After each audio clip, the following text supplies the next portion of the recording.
Mike, I want to start with a couple of topics that you have written about. One is expansion. That what's going on in St. Louis with this lawsuit with the city against Stan Kroenke taking the Rams to Los Angeles, and that it could lead to expansion. Explain to me time frame, the probability that that could happen.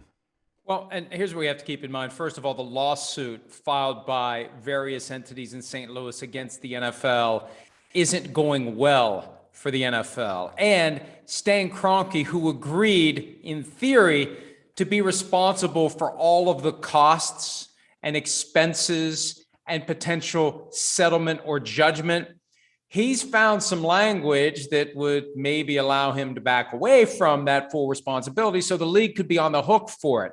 So if those planets line up in a way that results in, number one, a huge verdict against the league, number two, Stan Kroenke's not individually responsible for it, that's when this idea of maybe dangling an expansion team to settle the case comes into play. And this is something that was raised with me. I wasn't even looking for anything about it. I wasn't asking about it. It was just kind of mentioned as a possibility. This is a way that Roger Goodell could solve the problem of St. Louis by offering an expansion team. Now it would have to be negotiated. Who would be the owner? What would be the expansion fee? Where would they play?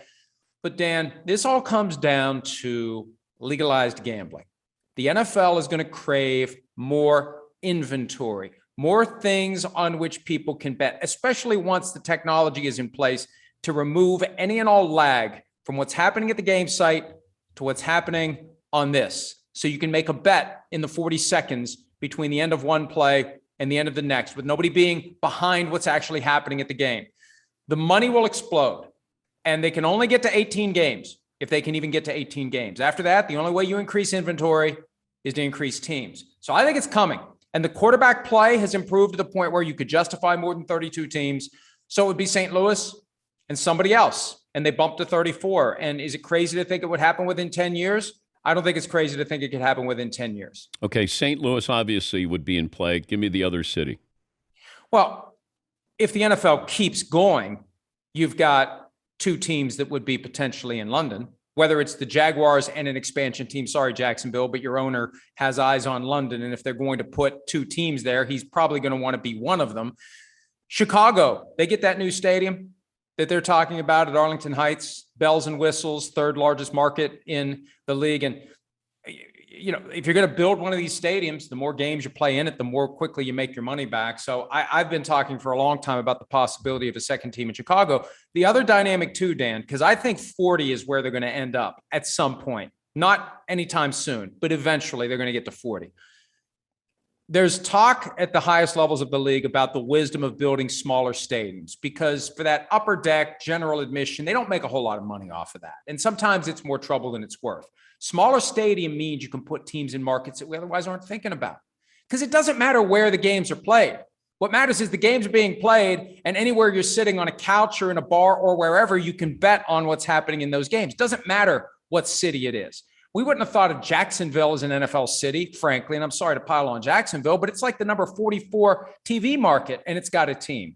So it would not be hard, especially if they buy into this idea of building smaller, cheaper stadiums just so they have places where they can headquarter a team. But are we talking San Antonio? Are we talking Portland, Well, Oklahoma City? Oklahoma City, I think, would fit. I don't know about San Antonio because it's halfway between Houston and Dallas, and I think those two teams would say, hey, don't put another team in our backyard. We want to draw those fans to our gigantic stadiums. We don't want them following a team of their own. But I think Oklahoma City makes sense. San Diego could make sense if you could find a way to pay for the stadium.